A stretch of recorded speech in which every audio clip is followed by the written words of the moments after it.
Surely, in our subconscious, when we mention the dark day of September 11th, 2001, the image that immediately appears is of the two towers burning against the New York sky. It is not only a historical event, but a shared wound that the entire United States has had to carry for more than 2 decades. For many Americans, September 11th is not a number in a textbook, but a very concrete memory. It is the morning when they were getting ready for work, and the television screen switched to a special news bulletin. It is the moment of seeing one plane crash into the tower, then the second, while the news anchor was just as bewildered as the viewers. It is the feeling of an entire country holding its breath, from New York to small towns thousands of kilometers away. In less than 2 hours, 4 civilian airplanes were hijacked. The 2 iconic towers of the World Trade Center collapsed right before live television cameras. Nearly 3,000 people were killed, and thousands more were injured. For thousands of families, it was the day their loved ones left home as usual and never came back. For Americans, it was the day they realized that the sense of safety in their own skies and on their own streets could disappear in just one morning. Not long after that tragedy, the press, security news reports, and federal hearings began to repeat one name over and over: Osama bin Laden. Since then, this name has been tied to the pain of September 11th, to questions that have never been easy to answer about terrorism, about security, and about how a single individual can shake the whole world. So who is Osama bin Laden? Why was he able to cause such terrible things? In this video, we will trace the life of the most notorious terrorist leader in the world at the beginning of the 20th century.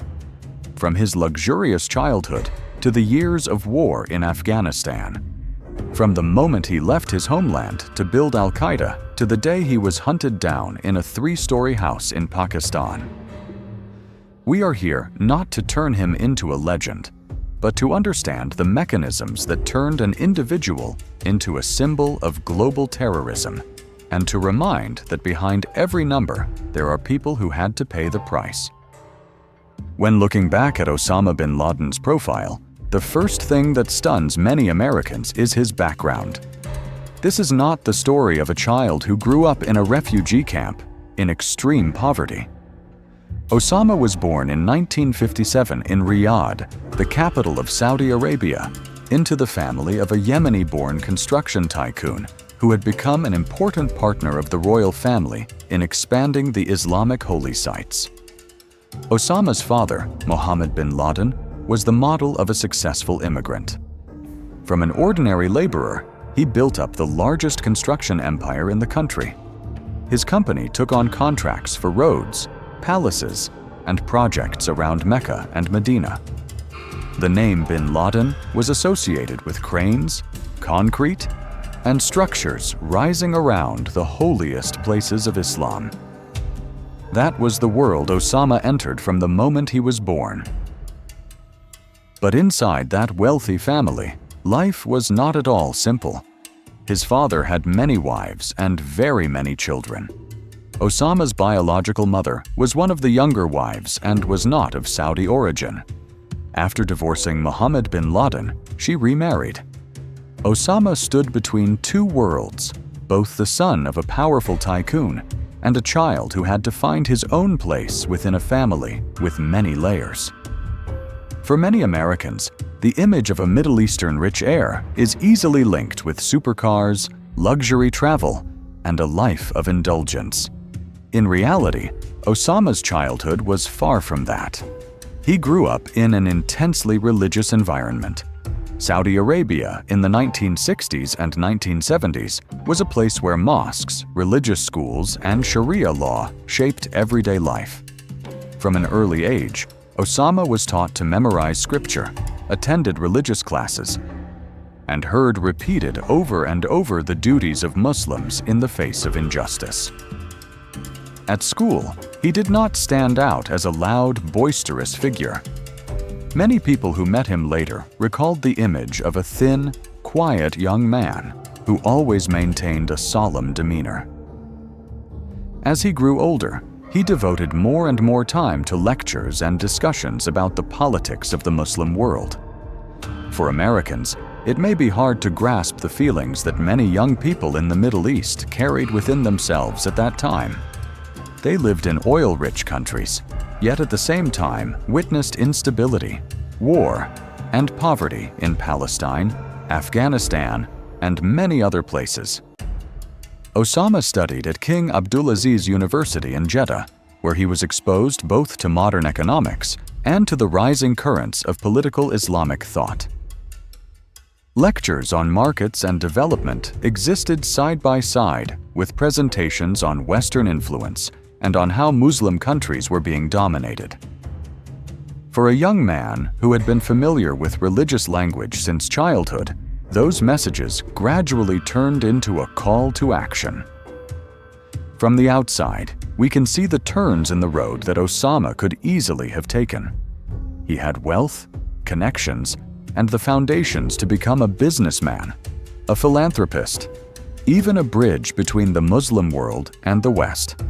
But he was instead drawn to discourses of humiliation, blood debts, and the need to restore justice through violence. For many Americans, this is the hardest point to accept. A person with so many opportunities to build something positive ultimately pushed himself toward confrontation. And then, all it would take was a geopolitical upheaval large enough for those extremist thoughts to find a battlefield on which to explode. To understand why Osama bin Laden went so far as to declare war on an entire superpower, we have to go back to Afghanistan in the late 1970s. In 1979, the Soviet Union sent troops to invade Afghanistan. On the Cold War map, it was a strategic move. But for many Muslims, it was seen as an assault on a Muslim country that was much poorer and weaker. From Saudi Arabia and Pakistan to Egypt, clerics and religious preachers constantly mentioned Afghanistan in their sermons. They called on young people to stand up to defend their brothers in faith, to join armed jihad. That context was the perfect environment for people like Osama bin Laden to find meaning for their lives. In the early 1980s, Osama left Saudi Arabia, went to Pakistan, and then moved closer to the Afghan border. He did not go there empty-handed. He brought money, connections with tycoons and the royal family, and a network of supporters ready to fund the resistance against the Soviets. In Peshawar, Osama worked with Palestinian cleric Abdullah Azzam to establish Maktab al-Khidamat, an office dedicated to recruiting, receiving, and dispatching Arab volunteer fighters to the fronts. In the eyes of many Westerners at the time, the Afghan Mujahideen were seen as freedom fighters against the Soviet Union. The United States, through Pakistan, provided money, weapons, and training to the resistance groups. Osama and his network operated in that same space, but with an ideological goal that went further. They did not only want the Soviets to leave Afghanistan, they believed that armed jihad was the path to liberating the entire Muslim world. On the battlefield, Osama mainly played an organizational and logistical role, building guest houses, training camps, and supply routes. He sometimes appeared near the front lines, but his real strength lay in his ability to connect money, people, and religious language. Young men from Saudi Arabia, Egypt, and North Africa listened to him talk about the glory of sacrifice and the rewards awaiting martyrs. For them, Afghanistan was not just a defensive war, but the first school of a transnational jihad movement. When the Soviets began to withdraw their troops in the late 1980s, many saw it as the victory of an invaded people over a superpower. But for Osama bin Laden and his followers, the message drawn from it was even more dangerous. They believed that a group of fighters with faith, even if far less well-equipped, could still bring an empire to its knees. In Osama's eyes, the withdrawal of a superpower was not just the result of military strategy, but a sign that God was on their side. That belief was dangerous because it gave every subsequent violent idea an added layer of spiritual legitimacy. People like Osama and his close network left Afghanistan with the feeling that this model could be repeated anywhere else in the world. For Americans, Cold War-era Afghanistan was once mentioned as a place where Washington helped a nation resist the Soviet Union. Few at the time could have imagined that that very land and the very network of Arab fighters nurtured in those years would become the cradle of a new form of global terrorism. In Osama's mind, Afghanistan was living proof that violence could change history. And that was the dangerous belief he carried with him when he returned to the Middle East. After returning from Afghanistan, Osama bin Laden was no longer the young man who felt lost in a large family. He returned to Saudi Arabia in the late 1980s with the image of someone who had taken part in the resistance against the Soviet Union, admired by some clerics and Muslim youth as a symbol of successful jihad. But this time, his next battlefield lay right near his homeland. In August 1990, Saddam Hussein sent Iraqi troops to invade Kuwait. The risk of war spreading to Saudi territory became very real. For Americans, this was the beginning of the First Gulf War. For Osama, it was an opportunity for the Mujahideen forces who had just returned from Afghanistan to prove their value. He proposed to the Saudi authorities that they use those very veterans to defend the country against Iraq. But the Saudi royal family chose a different path. They invited the United States and an international coalition to station hundreds of thousands of troops on Saudi soil to protect oil fields and strategic cities. In Washington's security logic, this was a necessary decision. In the eyes of people like Osama, the presence of American troops on the land of the two holy sites, Mecca and Medina, was a serious religious insult. From this point on, the conflict between bin Laden and the Saudi rulers was no longer a mere difference of opinion, but became a confrontation.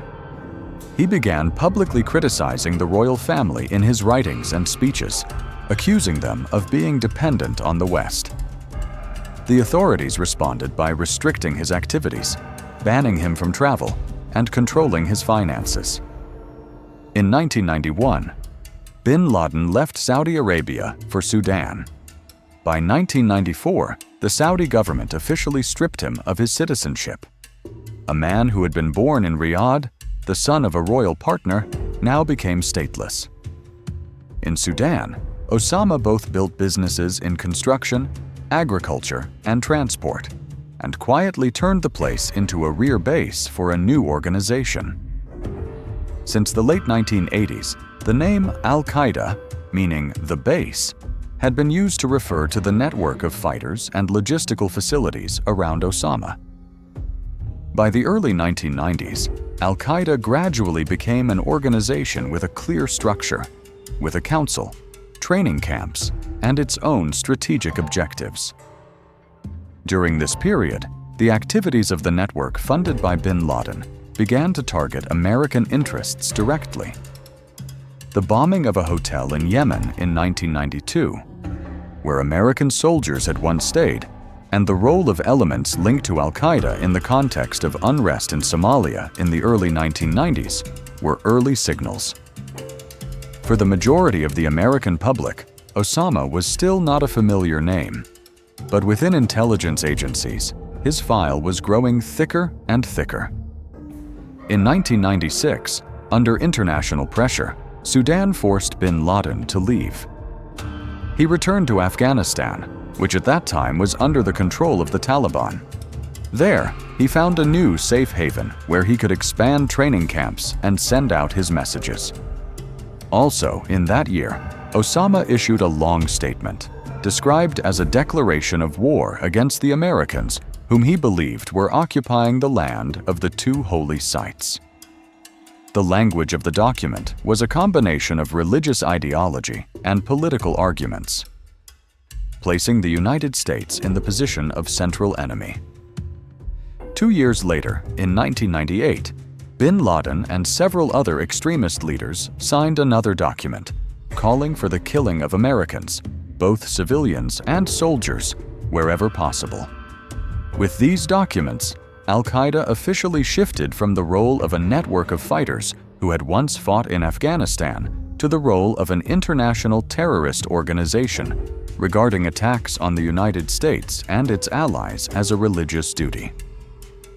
From the American point of view, this was the period when a figure far away, in the mountains of Pakistan and Afghanistan, was drawing up a confrontation with the United States on his own. But the documents, training camps, and financial networks that bin Laden built in the 1990s did not stop at threats. The declarations of war that Osama bin Laden signed did not just lie still on paper. Only 2 years after the call to kill Americans wherever possible, the world began to see that clearly in blood and collapsing concrete. On August 7, 1998, exactly the 8th anniversary of the day American troops entered Saudi Arabia, 2 truck bombs exploded near the United States embassies in Nairobi, Kenya, and Dar es Salaam, Tanzania. For many Americans, those were just 2 names in Africa that they rarely heard mentioned. But within a few seconds, the ordinary streets around the 2 embassy buildings turned into a war zone. In Nairobi, the front of the embassy was blown apart, glass shattered, and chunks of concrete were hurled hundreds of meters away. The surrounding civilian buildings also partially collapsed.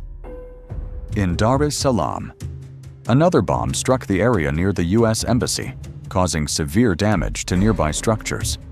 In total, 224 people were killed and more than 4,500 were injured. Most of the victims were Kenyans and Tanzanians, local staff, office workers, vendors, bus drivers. They were not the decision makers in Washington. They were just people who happened to be in the wrong place on a morning that seemed ordinary. For Americans, this was the first shock showing that there was an organization ready to strike U.S. citizens and facilities anywhere. The Clinton administration responded with cruise missile strikes on targets suspected of being al-Qaeda training camps in Afghanistan and a factory in Sudan. Osama bin Laden was placed on the top terrorist wanted list. But those retaliatory blows did not break the network he had built throughout the 1990s. 2 years later, on October 12, 2000, an American warship became the next target. The destroyer USS Cole docked at the port of Aden in Yemen to refuel on its way to the Gulf region, was approached on its side by a small boat loaded with explosives. The blast tore open the hull, creating a large hole on the port side. 17 American sailors were killed, and dozens of others were injured. For the people of the United States, the image of the holed hull, water rushing into the compartments, and the young faces of the sailors on the evening news was a reminder that the confrontation bin Laden had drawn up was no longer something distant. The soldiers on the USS Cole were not present at any summit meetings. They did not sign sanctions orders or policy decisions. They were simply carrying out their duties on a naval vessel and became targets because they held American nationality. Investigators quickly saw a common denominator. The incident in Yemen, like the embassy bombings 2 years earlier, bore al-Qaeda's hallmarks in recruitment, preparation, and propaganda. Meanwhile, in Afghanistan, Osama bin Laden continued to appear in propaganda videos, sitting in front of the camera, talking about the decadence of the West and the religious duty to respond with violence. Those messages were aimed at 2 audiences. On one hand, they were a challenge directed at Washington. On the other, they were a recruitment tool targeting young people angry at injustice and war in many parts of the Muslim world.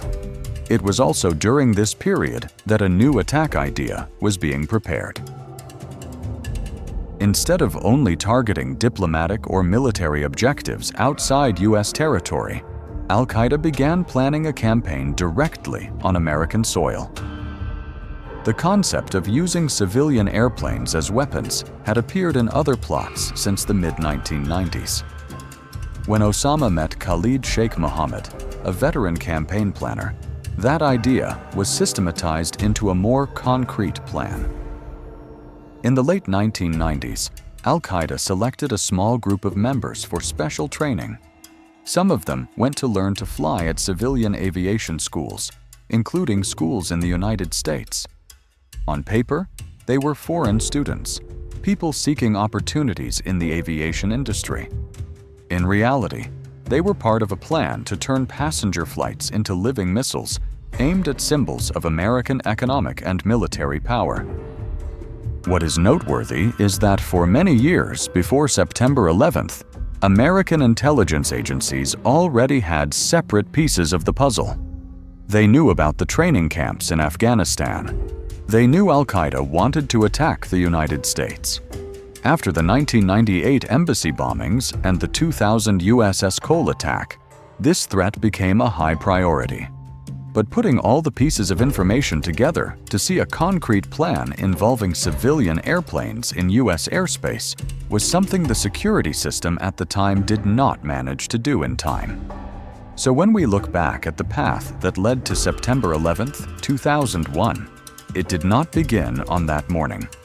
It passed through Nairobi and Dar es Salaam, where hundreds of Africans died and were injured because of a message they never chose. It passed through the port of Aden, where the families of 17 American sailors had to receive the news that their loved ones would not return. And it was nurtured in training camps in Afghanistan, where young men were taught that killing civilians was an act that had been sanctified. For Americans, the attacks before September 11th may once have been seen as distant security incidents. But from an analytical perspective, they were clear rungs of a ladder showing that al-Qaeda was experimenting, escalating, and moving closer to striking at the heart of the United States. The morning in New York and Washington that day was only the most visible peak of a path that had been stained with blood for many years before. After the morning of September 11, 2001, Osama bin Laden was no longer just a name in intelligence reports. For Americans, he became the face of a new fear. The Bush administration declared a war on terror.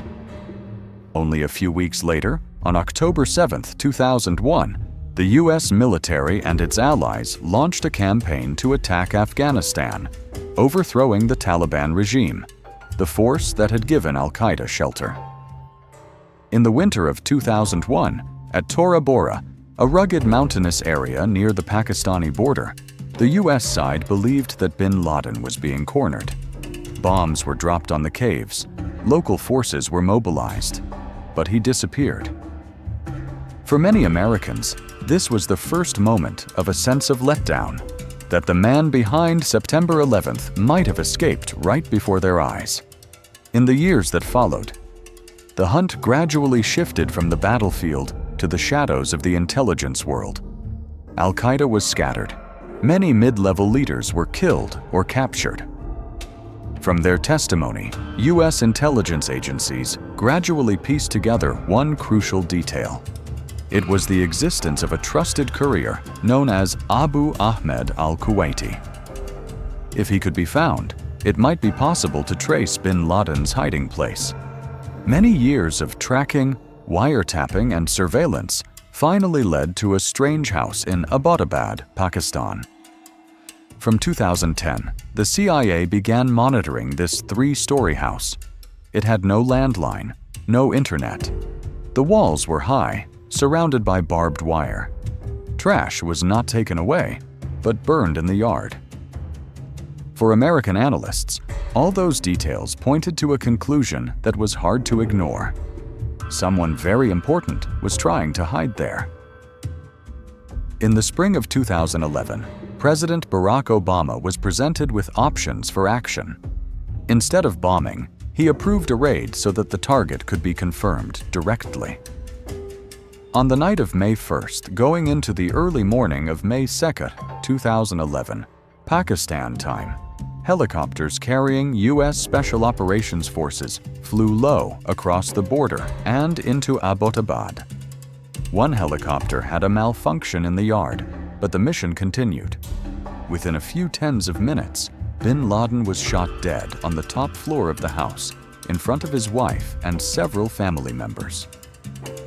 The body was taken from the scene and identified using biometric methods and DNA comparison. After that, according to the U.S. announcement, bin Laden was buried at sea from a warship, in accordance with basic Islamic rites within 24 hours.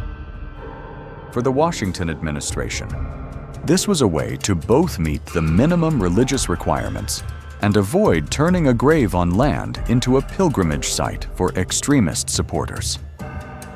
That night, many Americans remember very clearly the sight of President Obama appearing on television, announcing the death of Osama bin Laden.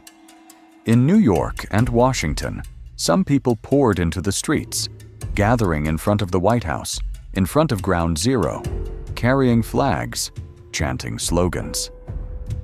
But in the countless families who had lost loved ones on September 11th, the emotions were much more complicated. Some said they felt relieved that the man behind the attack had been eliminated, but no one called it joy. The death of bin Laden could not bring back their parents, children, brothers, and sisters. It only closed a chapter in a manhunt that had lasted nearly a decade. From an analytical perspective, the Abbottabad operation showed the United States' determination to pursue accountability to the end. But it also reminds us that even if an individual can be eliminated, the networks and ideas he helped build do not disappear overnight. And that is the issue that any serious discussion about the legacy of Osama bin Laden must confront. When looking back at the whole story, the easiest thing to forget is that numbers and maps are not the center. The center is always people. Nearly 3,000 victims of September 11th. Those who were killed in Nairobi, Dar es Salaam, on the USS Cole. Countless Afghans, Iraqis, Yemenis, Pakistanis who were swept into the wars that followed. The legacy of Osama bin Laden, therefore, is not only the attacks, but a prolonged sense of insecurity. After his death in 2011, al-Qaeda did not disappear. This organization fragmented into branches on the Arabian Peninsula, in North Africa, in South Asia. Other groups, such as the Islamic State, though in competition and conflict with al-Qaeda, are still based on the same foundation of extremist ideology. The internet and social media make recruitment and propaganda easier. An extremist sermon can go from a remote village to the bedroom of a young person in Europe or North America in just a few seconds. From the American perspective, the painful lesson is that war, injustice, and a sense of humiliation, if not addressed through healthy political and social means, will always be fertile ground for extremism. That is never an excuse for terrorism. But if we ignore it, we will continue to be surprised when new names appear to fill the void left by people like bin Laden. Understanding the life of Osama bin Laden is not to satisfy curiosity about a notorious figure, but to recognize dangerous patterns before they repeat. To remember that the real counterweight to that toxic legacy is not more hatred, but societies that know how to respect human life, the rule of law, and the voices of communities that are easily left behind. The content of this video is intended to provide information, analysis, and a condemnation of terrorism. We do not encourage or romanticize any extremist organization or act. If you find stories like this important, please continue to ask questions, share, and discuss, so that the pain of the victims is never dismissed or forgotten.